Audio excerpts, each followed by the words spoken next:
Okay, so it looks like I have another potential hot take this year because I just finished watching Tron Ares. And I gotta say, I actually did have a pretty good time for most of the movie. Funnily enough, Jared Leto as a formidable monotone AI soldier was actually kind of perfect casting for him. Now, he definitely wasn't as interesting a lead as the Flynns were, or as awesome as Tron was, but I still thought he was pretty badass because most of the action in this movie was actually pretty exciting to watch. I personally even thought the music here meshed a lot better with the action to feel more epic and thrilling. Plus, I get if other people dislike the movie because I also agree with not trusting AI, and I definitely believe AI does not belong near art. But I also view this movie as a commentary on how admittedly useful we know AI can be if used right, and how truly destructive it can be to the world when used wrong. Like, I somehow sympathize with the AI programs at times and felt very threatened by them during others. And again, many will probably disagree with me. Even online, I see people seeing the movie very differently from how I see it, but I personally read the movie that way.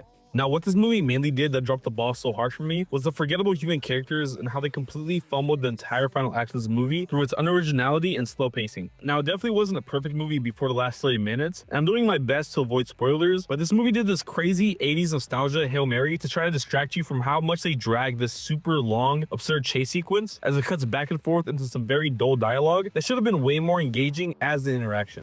Then we got a final standoff that admittedly started with some good aura points from Ares, but quickly became a short and bland battle that just over-relied on slow motion. Plus, the antagonist was okay at best and not gonna allow a clear MacGuffin movie, but when it's this predictable and you don't spend enough time creating a single interesting character arc, it gets very hard to forgive its simplicity. So all around, it was still a very entertaining popcorn flick with lots of cool action and an intriguing debate on AI usage, but you could just tell that the filmmakers didn't know what to do with the final third of the movie. Therefore, I'm gonna give it a cool 6.5 out of 10.